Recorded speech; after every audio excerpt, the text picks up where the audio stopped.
speak within his time. And so at VNIT, we are working for electric vehicle charging infrastructure also. And fortunately, Professor Madhuri is also here. And on a particular topic of temperature regulated charging, we work together with our student Sandhya Laveti. So, and that work has given us so many outcomes, and because of those outcomes, we are now in a position. We made hardware and everything based on that. So, let me start one by one, and in brief, just I want to explain what actually is an electric vehicle.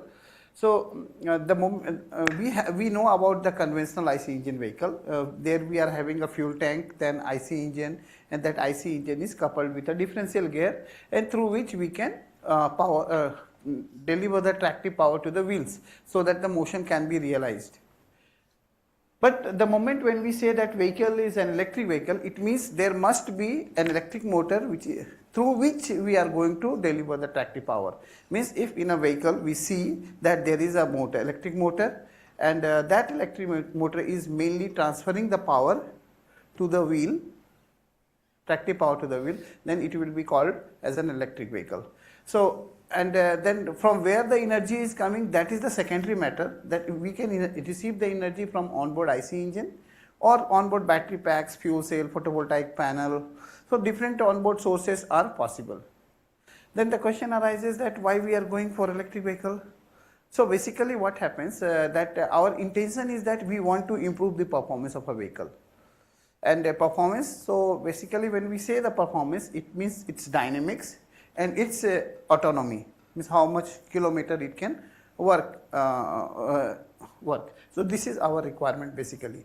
So then any other requirement? Yes, there is like when we talk about the improvement in the performance of the dynamics of the vehicle, so at the same time we also expect that we should be able to reduce the emissions which are being contributed by the vehicle, because major concern of adopting the vehicle, electric vehicle, or going for the electric vehicle, first which come into the picture, that because they are clean and green solution, but it's a more clean and green solution, so we are going for electric vehicles. Okay. Because here directly we are not burning the fossil fuels. So like just to explain here, I have drawn one diagram that if you see that first upper one here, we have upper one layout is for an IC engine vehicle in which fuel tank, IC engine, and IC engine is coupled with a differential gear is there. So if we consider the overall efficiency of the energy conversion, we are not considering that what is the how much amount of carbon emissions etc. are there with the source to produce the gasoline, and we are not. We are only considering the efficiency of the conversion. इधर कर देते हैं, बस 1 minute लगेगा.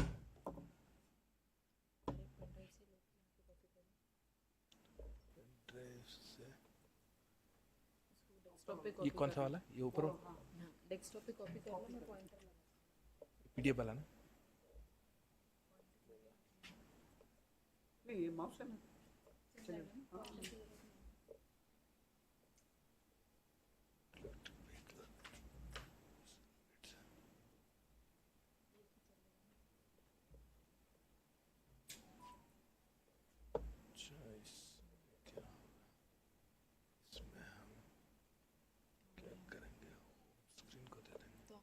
HDMI किया है ना, podium PC करो प्रेजेंटेशन में.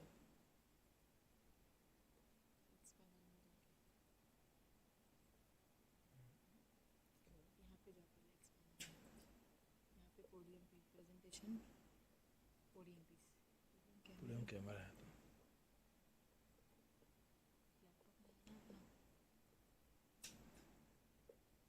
तो सर ये आ गया है ना? हो गया? नहीं सर, वो ये इंटरनेट आ गया है ना? हाँ इंटरनेट आ गया है. फिर से लैपटॉप कनेक्ट करें.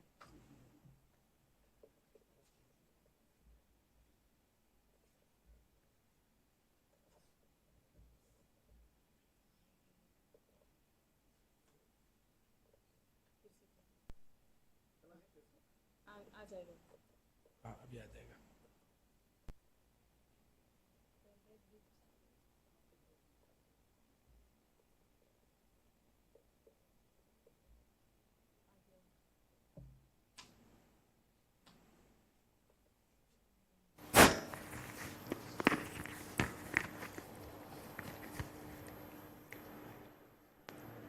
गया? इसको ही चला देते हैं, कोई दिक्कत नहीं है। हाँ, इसको ही चला देते हैं।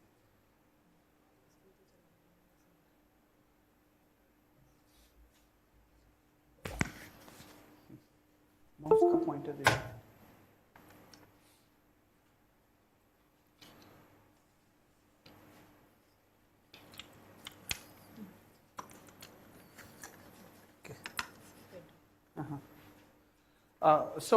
This DC point is DC bus is very important for us.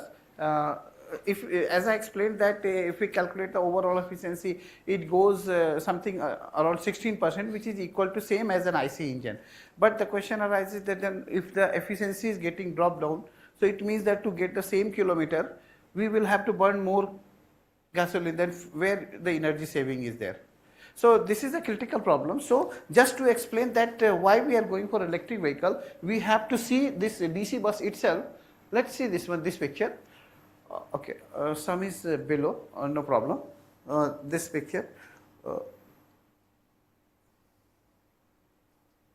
this one.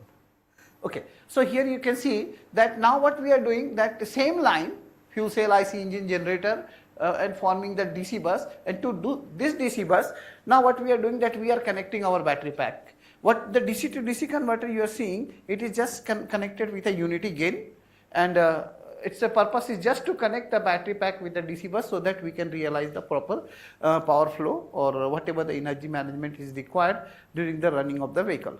For that purpose it is there, or energy recovery. So you see here in this case, now from fuel tank to this DC bus, what is the efficiency of this IC engine line? It is same 19%, 18.62, and from battery to this DC bus, what is the efficiency? 97%. Now let us consider that we decided that we will take from 80% of the energy from the battery pack and then 20% from the IC engine. Then under such a situation, what will be the total overall efficiency of this supply system? Means supply system is now having two sources. One is the IC engine and second is the onboard DC source. So what is the overall efficiency coming here? That is coming as 81.32%. Now, so up to supply system, this is okay. Now next you see that now we have to feed motor and motor controller. So again the efficiency of motor and motor controller will come into the picture. 95%, then motor is 94%, and differential gear arrangement etc. 95%. So if you calculate the overall efficiency, we observe that in such a situation we are getting the efficiency of 69%. Okay, whereas in the conventional case, what it was happening, that only 16% was there. But the moment we integrate a more energy efficient, so means a source whose energy conversion efficiency is better as compared to the IC engine, we get the improvement in the overall efficiency of the system. So the overall efficiency of this arrangement, what we see is 69%. So like nowadays you see that we are hearing about hybrid vehicles. So in hybrid vehicle, what in past days we were seeing that only 12 km per liter or 14 km per liter. This type of efficiency was there. But now even high-end vehicles also are having the efficiency of mileage of 28 km, 30 km per liter. So and those are all hybrid electric vehicles. So how they are improving the efficiency? By using IC engine as well as onboard DC sources like battery. You can consider here. So that's why that overall efficiency what we are seeing is improved. So now we have achieved both the efficiency. We have the motor. So dynamics of electrical system is faster than the mechanical system. So we get the better acceleration. We have the facility of now recovery of the energy also. And at the same time, because the overall efficiency of the system is increased to 69%, you see. So what happened? To get the same kilometer mileage, now we have to use the lesser fuel as compared to the previous case. So what happened that by this way, we have improved we have reduced the emissions which are contributed by the vehicles. Okay. So this arrangement, what you are seeing, it is an example of a series hybrid electric vehicle.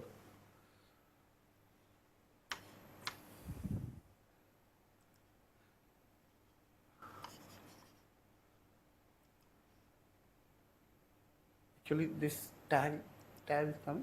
Now similarly, like here you see that then what are the other possibilities, that here at the DC bus, if you want, you connect your battery pack, you connect a fuel cell, you connect power sources such as ultra capacitor or flywheel, what you want you can connect. So that's why this DC bus is a like very important for us. Means why we are going for electric vehicle or hybridization of the vehicle or making a vehicle more electric. Simple reason is that in case of more electrified vehicle or electric vehicle, we have a flexibility of integrating multiple energy sources from which the conversion efficiency is better as compared to the IC engine. So it is possible to achieve a better overall efficiency of the system. Okay. So I will not speak much on this one. So then the question arises that what are the different power electronic converters we are needing here? Just what is happening? So it is important that we should identify what are the power electronic converter. So here itself you can see that we need a rectifier AC to DC, then we need an inverter DC to AC, then we need DC to DC bidirectional converters, then we also require DC to AC, DC to DC unidirectional converters. So bidirectional, we will be using bidirectional DC to DC converter, we will be using only for those cases where we want to submit the energy during the recovery, regenerative braking or any type of electrical braking when it is taking place. So whatever the energy recovery will be possible, that we can submit into the battery pack, but in practice we cannot submit whole of the energy to the battery pack. A major part of the energy which is to be recovered is generally dissipated across the brake registers, and those brake registers are also very important component in an electric vehicle. If they are not there, so certainly we are going to damage either our power electronics or we are going to damage our motors. Damage our battery packs. Now, then that was related with powertrain. Now another case is we have the case of chargers. So two possibilities of the charger are there. One is called conductive charger, in which there is a physical connection between the grid point and the onboard battery pack. Whereas in case of wireless charger, we do not have any direct physical connection between the grid point. Means grid point is what? This is the grid point and the battery. So they have the separation. You see that, in which they have the air gap of maybe 15 centimeter to 20 centimeter. But certainly the air gap will be there. So this is an arrangement of a wireless charger. You can see. So what are the different power electronics converters which are used in conductive charger? So we have let's say that this is a case of a single phase 230 volt 50 hertz supply. And so we have a power factor correction rectifier. So most basic arrangement is a full wave rectifier and then a boost converter, which is called boost power factor correction rectifier. Okay. So if the supply voltage is 230 volt, so single phase 230 volt supply, so peak voltage will be 325. So the boost converter has to boost this DC bus voltage to around 18 to 20% higher. So multiply 325 volt, you multiply it, and 1.18 means 18% you keep higher. So that voltage will come something around 385 to 400. 400 we can keep this voltage. So some people keep 385 and some consider the 400 volt. Okay, so here we are considering 400 volt. And then after we have a buck converter arrangement, and this buck converter is meant to ensure that we either we will be charging realize the different charging profiles such as CC charging, CV charging, or pulse charging, reflex charging, depending upon what is your requirement. Okay. Now in case of wireless charger, so this is a development it is there in our lab. It is a boost PFC rectifier and this is a buck converter. Then second arrangement, it is here, you see that in wireless charger we have same PFC rectifier. Now the link between vehicle and this grid is a high frequency AC link. And necessity of high frequency AC link is because now we are having the separation here between the two coils. So because of that separation, mutual inductance is very poor. If you want to improve the coupling, you will have to keep the frequency higher because X is 2 pi Fm. So if you keep F higher, then the coupling will be better. So that's why we operate it at in between 85 to 90 kilohertz. So like here you see that in this prototype what it is there in our lab, it is the base charging station and then base coil, and then another coil is at the base of the bottom of the vehicle. And these are the high frequency inverter, this one. Okay. So then, so we have seen the powertrain, which is required for the mobility. Then we have seen the individual case of the charger, like it could be a conductive charger or a wireless charger. Then it comes charging station. So in charging station, difference between the charging station and a charger is there. Not necessarily that, certainly that in a charger, we will be having a single point which could be placed for your personal purposes. But when we talk about the charging stations, so there is definitely the possibility of more than one charging point where multiple vehicles can come and get the charge. So, but the issue is that you cannot get whole of the energy. At present, what is happening that if we take the case of India, we measure of the electricity is coming by burning coal. So, by burning coal, it means what? If we keep on charging, increase the number of more and more number of vehicles, then what will happen that we need more and more energy, and you have to burn more coal to get that much of energy. So in one place we will be making our environment clean and green, but just on the another side, wherever the power plant is located, that will become more and more polluted. So that is called the case of a localized pollution. So, and another issue, this is one localized pollution. One more case is there. If we just consider the case of a two-wheeler, so nowadays you see that all the two-wheelers are getting charged in 4 hours or 5 hours like this. And how much current they are drawing continuously? 4 ampere of current. If you connect to the grid point, 4 ampere of current they are continuously drawing, just two-wheelers. I always give this example basically. Like in my society we have 250 houses, and the transformer installation is 200 kVA transformer, and this transformer is fully loaded during the summer only, that is 80% loading, 160 kVA loading is there. Now the problem is not this, that loading etc. But if you look into the different way, that each house never draw more than 1 ampere of current. But these two-wheelers, if you are going to get charged, let's say that 50 houses out of these 250 house just start using electric vehicle, two-wheelers. So continuously for 6 hours they are going to draw 4 ampere of current. So it means what? For 6 hours, 4 ampere of current means one two-wheeler is going to take the charge of 4 houses, means current requirement of 4 houses. This is a big issue. So 50 two-wheelers multiplied by 4, so it is already 200 houses. So we have the load of 250 houses, and then this 200 again the 450. So you can imagine that a 200 kVA transformer, which was just to designed for to serve a 250 houses, it has to serve 450 houses. Okay, so this is a problem basically. So that's why, and so this issue creates the problem with the DC bus of the charger. One, we will show you some results, like DC bus of the charging station will be the problem, and because this DC bus is receiving energy from the grid, so grid will also have a problem. So we have to think of the mitigation for DC bus charger, means DC bus point as well as AC bus. So means either. We have to see that what could be the best solution for that. So it is better like that, then how to charge the vehicle? It is better we have the separate installation for EV charging. So like here we have carried out one project with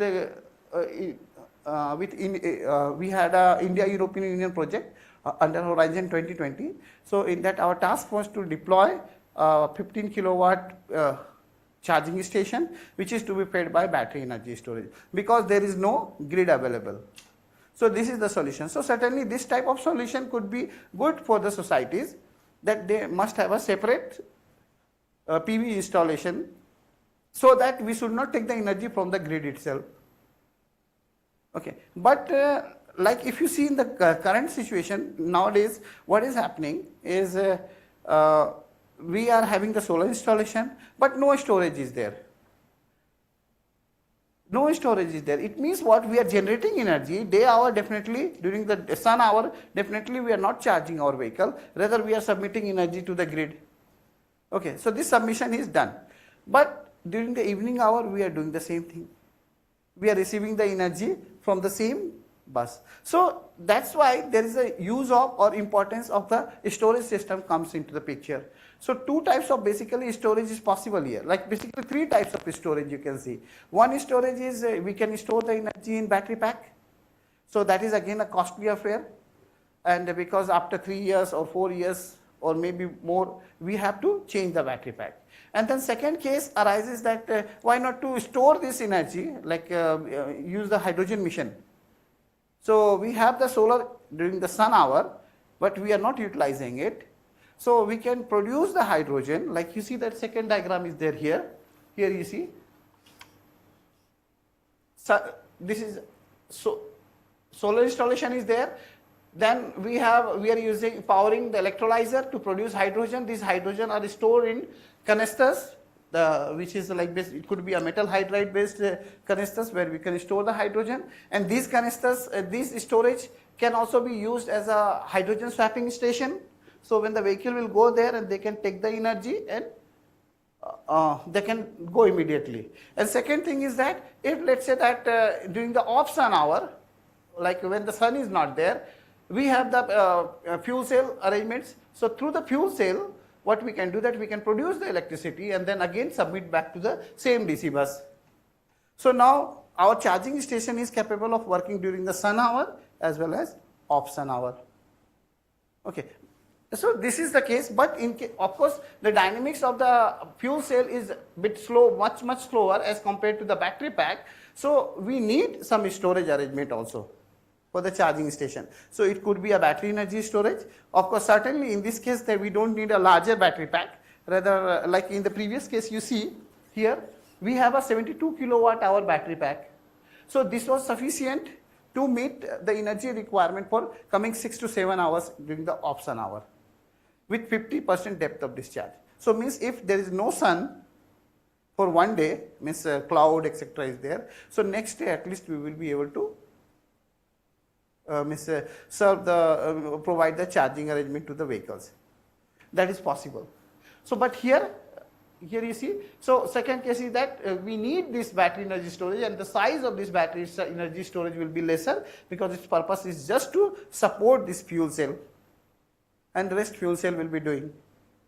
So again it's a cost does matter, that production of hydrogen is still very costly, and then maybe as compared to that one, it is battery pack would be cheaper. So it is like we have to think for the trade-off, like which could be the best solution and in what proportion utilization of the energy from the hydrogen and the onboard battery packs which are there in the charging station. So important thing is that in the charging station we have lot of space also. So like one question was that we can use battery energy storage and at the same time we can have the flywheel arrangement also, like this type of arrangement. You can see in this picture, this type of arrangement can be there in the DC bus, in which from the DC bus you see that we are receiving energy through inverter and running the motor, and to this motor a high inertia disk is connected. So the moment some load is going to get connected, so what will happen that the bus voltage is going to drop down because the load is connected, because it is a CC charging. So heavy current you are going to draw. So bus voltage is going to drop down, but at this time what happens, that back EMF what is there with the motor is higher than the bus voltage. So a regeneration will take place. But at the same time what will happen, that this disk, because inertia is very high, so it will not let the speed go down. So what will happen, because of this, for some time you will be able to support your fuel cells, or if there is or your solar panel, if there is some immediate requirement of the current from the load side. So this in the charging station, use of this type of flywheel arrangement is also a good solution. Now third source, so we talk about, we have a charging station must be PV fed, fuel cell assisted and battery pack assisted. Third solution is also there. There is a solar thermal arrangement. Like in past it was quite popular, because you see that when we have the panels, So with the panel, what happens that the efficiency is something around 20%, something nowadays, in some cases even more.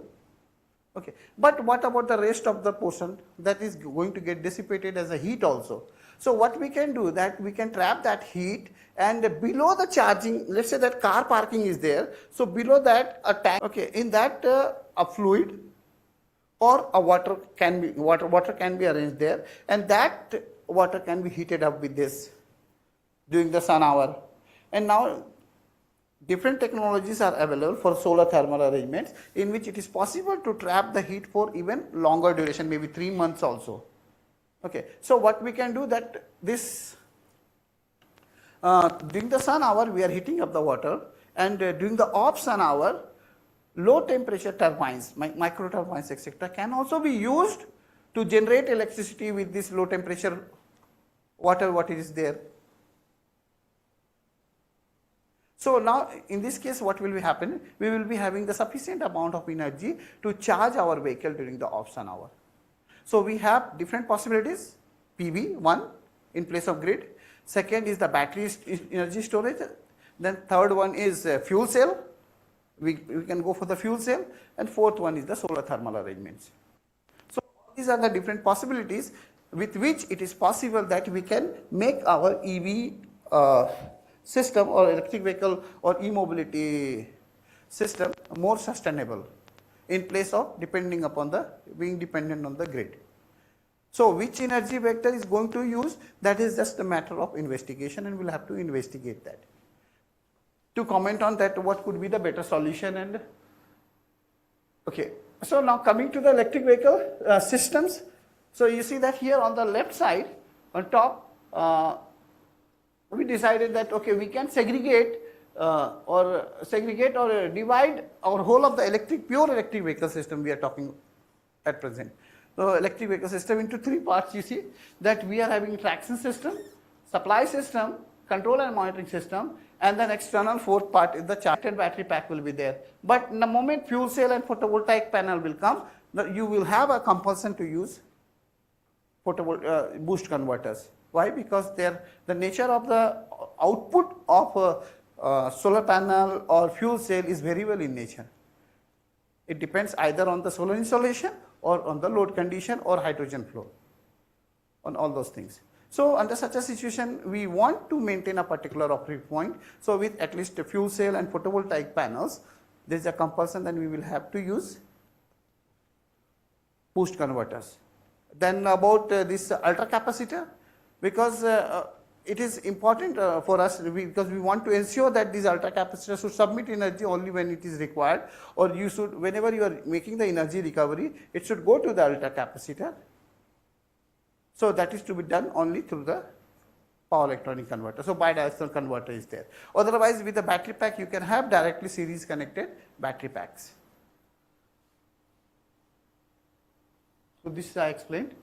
So this one concern I explained, that localized pollution is there. Then second concern is very, very important in acceptance of the electric vehicle, that is operational. Generally people explain about the range and anxiety. Okay, only this one. We have a concern like we will never go for visit a whole of the year. Maybe in 1 year we are going for just 1 day, and that distance could be more than 200 kilometers. But we are in excess about that one. This is the concern. So then what is the issue? How to define basically range and anxiety? So range and anxiety means, suppose that my house my office is 10 kilometers from my house. So to go and come back it is 20 kilometers, and manufacturer has said that in one charge my vehicle will run for 100 kilometers. Okay. So but we are not sure that on Friday we will be able to reach either office or come back to home.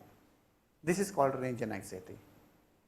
And what is the factor? Basically for this factor we cannot blame manufacturer, rather it is the driving conditions or our driving habits. If we always try to accelerate and with our vehicle, then certainly the range is going to come down. So only what we have to do is that if manufacturer is saying 100 kilometer range, multiply it by 0.8 and then you will be definitely getting 80 kilometer.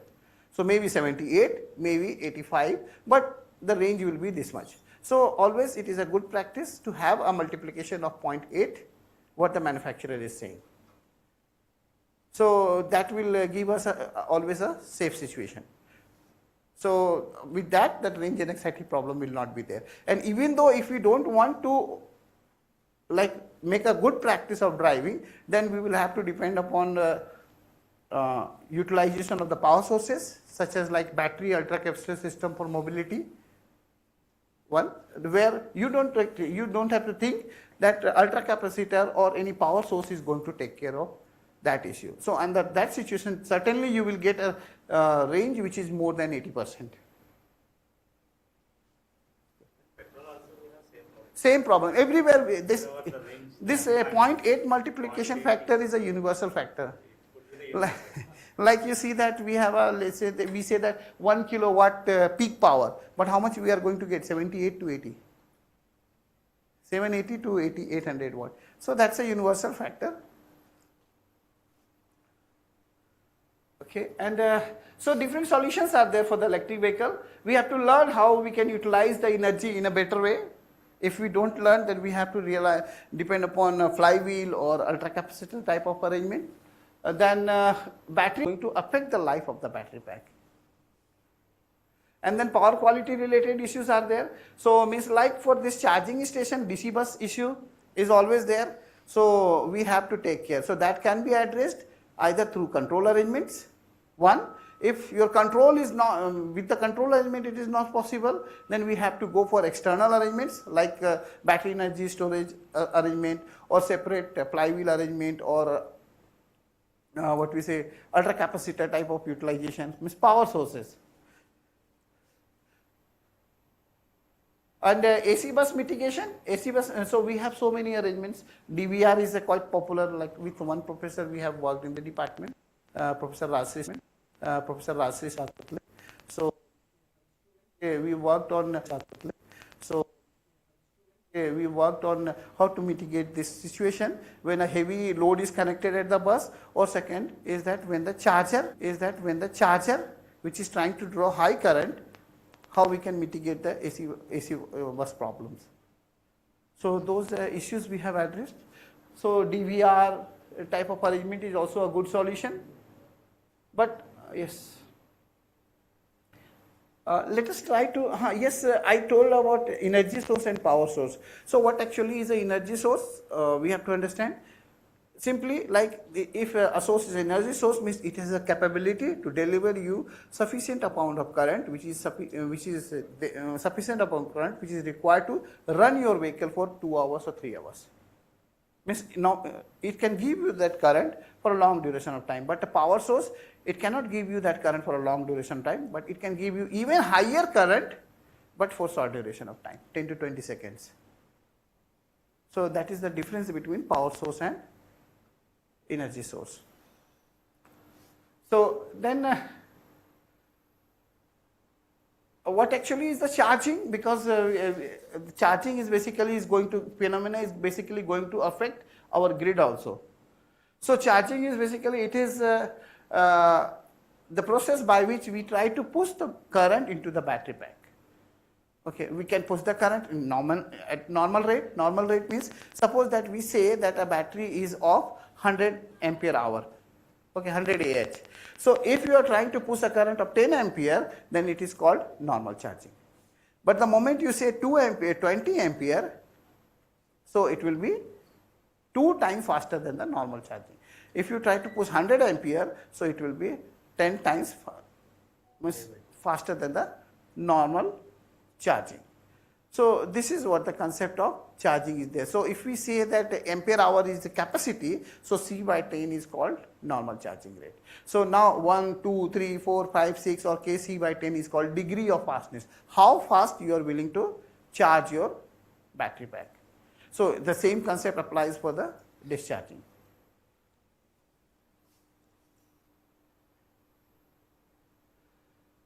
This is the charger, what I have explained, that it can have different conversion stages. For the conductive charger, we have a power factor correction rectifier, and this power factor correction rectifier consists of a full wave rectifier or a and then a boost converter. And then here a buck converter arrangement is there. This I explained about the wireless charger. Charging station, you can see that at the charging station we can have a single power factor correction rectification arrangement, and multiple buck converters can be there, which are going to push the current into the battery pack. So we can have multiple charging points like this. Then different levels of charging are there, level 1, level 2, level 3. So it basically is decided by how much is the available supply. Like at our home we have 230 volt 50 hertz supply available. Okay. In some cases like we are having 3-phase 415 volt supply is also available. So wherever 3-phase supply will be there, so you can, it is possible for you to go beyond 3 kilowatt system. And even like so it is what level is there, means it is decided by what is the supply available to you, and then how much kilowatt our intention is to push into the battery pack. So that is the decided. So basically quite popular in public charging places is level 3 charging or DC fast charging, and 50 kilowatt arrangement is quite popular. But if you see that in the market what is available is all 25 kilowatt or 30 kilowatt chargers are available, and then suppose that you need 60 kilowatt charger or let's say 50 kilowatt charger, they will connect two 30 kilowatt charger together to meet your requirement. So almost all the chargers which are available at present in the market, they are modular. But the basic level of the charging converter level is 25 or 30 kilowatt. So again, like utilization, like we have done utilization of a string in power system, or utilization of a series connected or parallel connected power electronic switches. So same concept also comes here when we talk about the charging station. Maybe like your requirement is 50 kilowatt, but in market available charger is 30 kilowatt. So you can see the string efficiency 50 divided by 60. So how to handle such type of situation and utilize appropriately our charger, that is also a concern.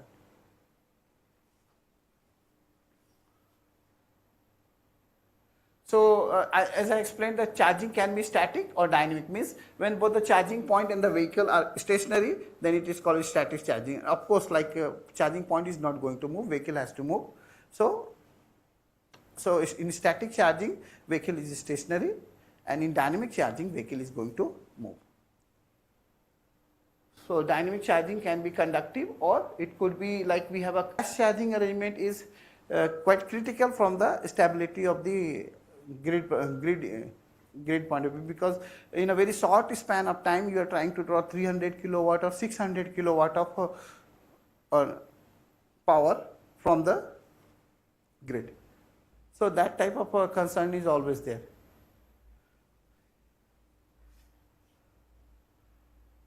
Okay, so different types of charging, like when we say types of charging means profiles of charging, basically say.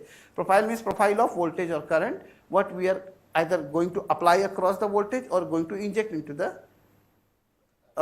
apply across the battery pack or going to inject into the battery. So when we are trying to inject a constant current into the battery by our control arrangement, then it is called CC charging.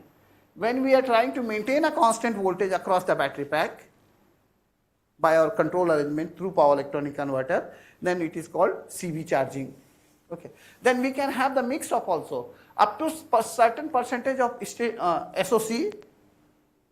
We go for constant current charging, and after that we maintain a particular voltage, a fixed voltage across the battery pack just to stabilize its chemistry. Then we have other chargings like pulse charging and reflex charging. In pulse charging, we charge the battery for some time in constant current mode, and then we stop charging it, and then again we charge it. So stop charging is not necessary that you make it zero, you can reduce the charging level also. Nowadays hybrid vehicles are, I think they are following this one.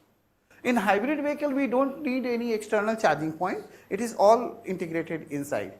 So battery pack is getting charged through the IC engine itself or during the in recovery of the energy.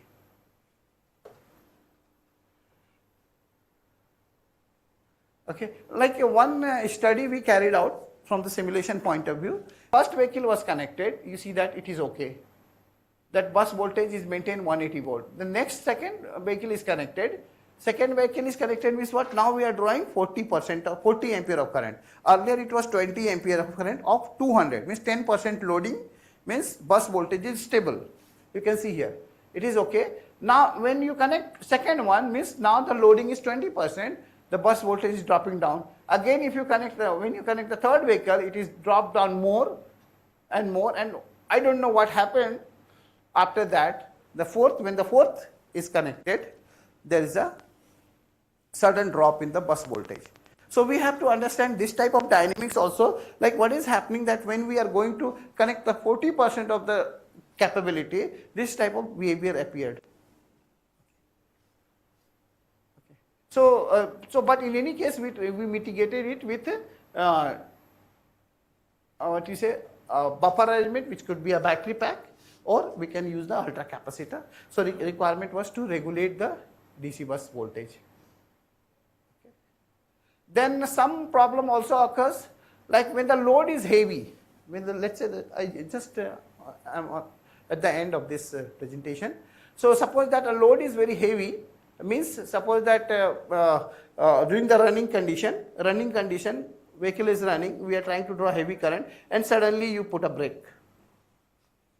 Current requirement is not that much. You put a brake, so what will happen? Immediately the bus voltage is going to rise.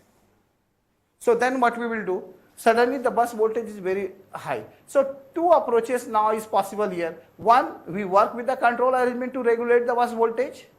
You see, bus voltage. Or we need to dissipate this one with the help of a brake resistor. Then only it is possible to protect our battery pack, otherwise we are going to damage the battery pack. So we work for both the approaches. So next results I am just going to show you. Okay, this is one with a temperature, like you can see. When you see that this is K, degree of fastness, 2, 4, 6, 8, 10, like this one. So interesting thing is that charging temperature is 50 degrees Celsius. So whichever battery capacity it is, in which is a straight line is the change in the SOC, and this curve is rise in the temperature. So as per this curve, we can say that we cannot charge this battery pack more than 3.75 C by 10. Why? Because beyond that one, the temperature is going to rise to 50 degrees Celsius. Now, what is the case with lithium ion battery? This curve will be moving like this, but it will cross this line around 7 to 8 C by 10. And if you go up, so this is the 80%. So why we are going for lithium ion battery pack? Another reason is that it is possible to charge the lithium ion battery pack at faster rate, being within the limit of the temperature of 50 degrees Celsius. So that's why you see that in most of the cases people say that 80% SOC, constant current charging, and after that make the constant voltage charging. So this is the situation. But almost when you go for the CV charging, it takes almost similar time as it was of a CC charging. So never we talk about charging more than 80%. Or like whatever the duration is for the CV charging. So we always talk about the charging during the CC, or charging time for the CC, or 0 to 80% charging. And here you see that another case is there. This is the obtained from the RNS. This is the RNS curve. So this side it is operating temperature, and this is the expected month. So it depends like what is the average temperature. If we, let's say this is important. So let's say that we are charging our battery pack in 4 hours. And during this 4 hour, temperature is maintained 50 degrees Celsius, maximum what is possible. And then we are running our vehicle for 2 hours, so maximum discharging temperature is 60 degrees Celsius. So it is 200 plus 120, this is 320 divided by 6 hours. So temperature will be 53 degrees Celsius. This is called average operating temperature. Now you see here, 53 degrees is here. So what is the expected?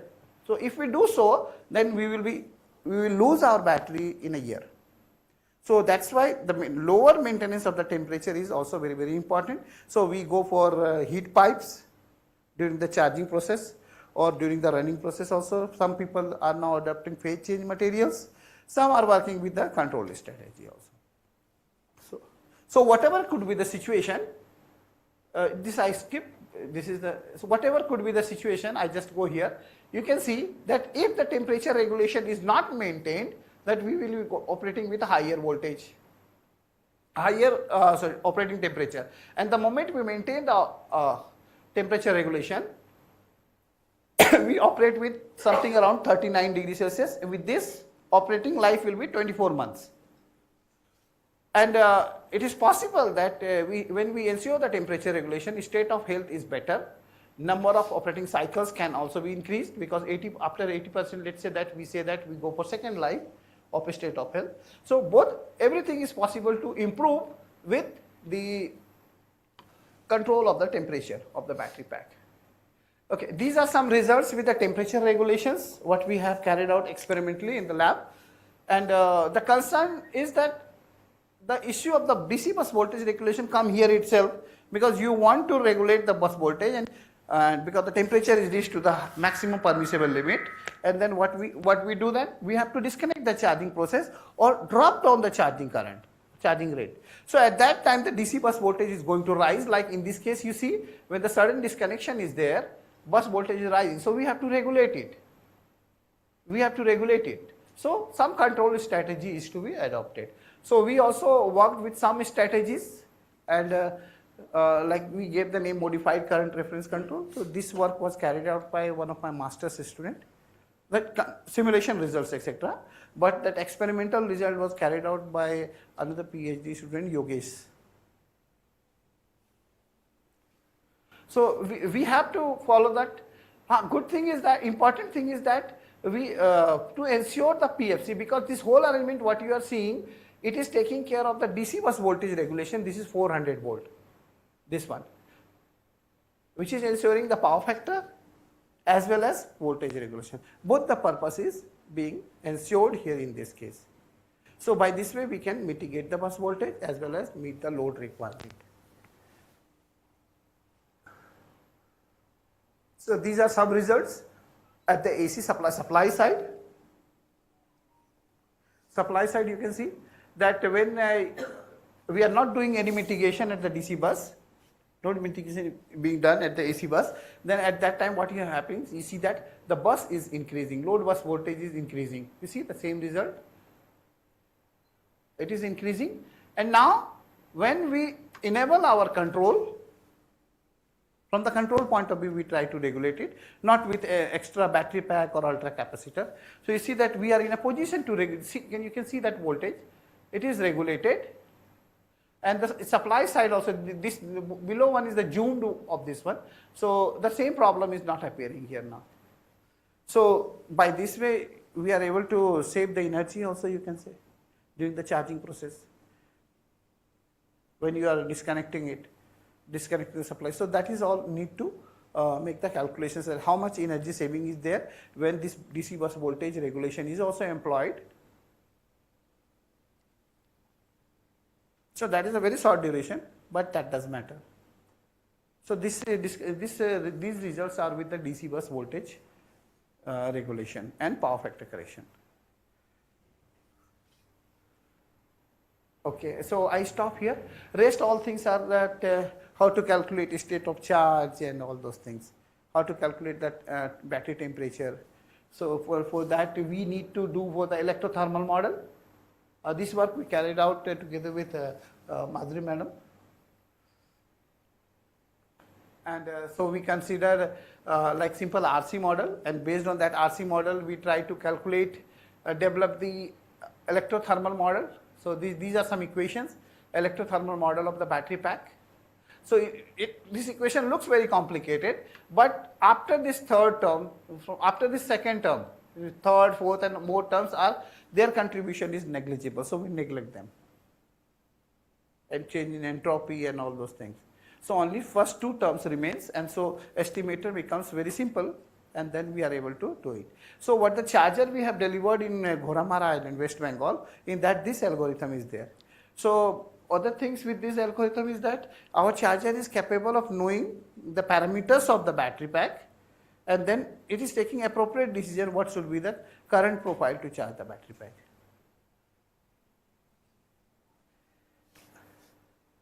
So with this I stop here. Sorry, I have taken more time, 30 more minutes I have taken. So any question, please ask me. Majorly it is focused on thermal based control. Thermal is one of the concerns because thermal is like your requirement.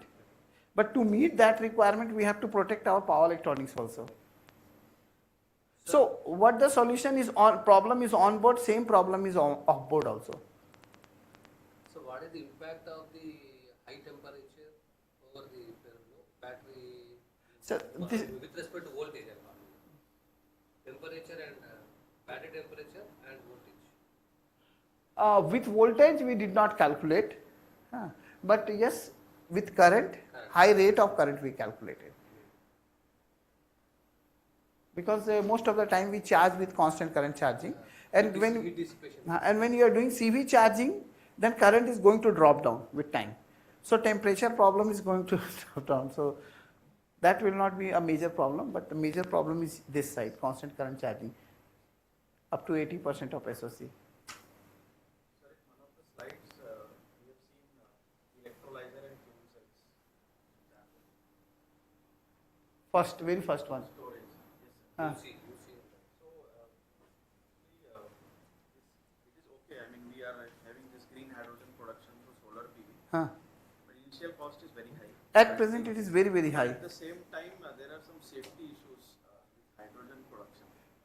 There is no safety issue. You take that hydrogen canister and drop from the top of our academic block, nothing is going to happen. That cylinder is so protected and so rugged that storage of the hydrogen is not a problem. Then production of the hydrogen is costly. So, even it is okay if we come down from grid scale to distribution side also, there won't be any issue with safety.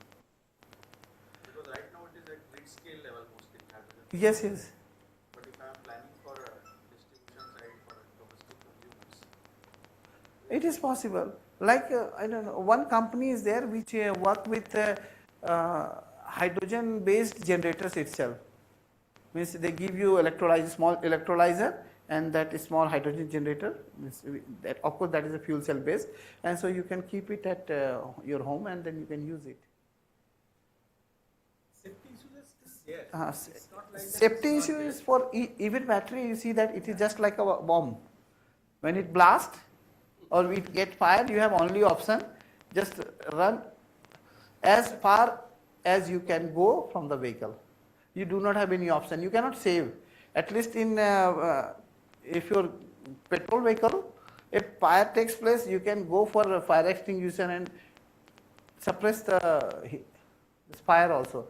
But in electric vehicle, there is no option. Same situation with LPG also.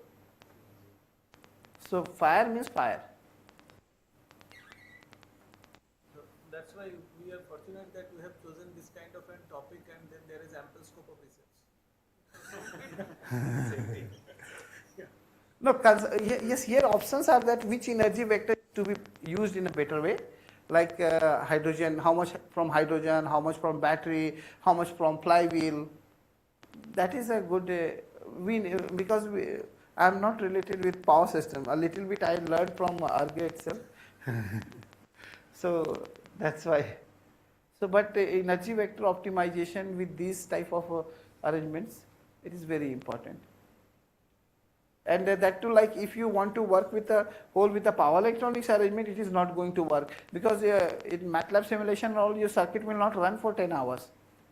So you have to go for the analytical solutions, like element-wise model for modeling each of the component, and then realizing your whole of the power flow arrangement.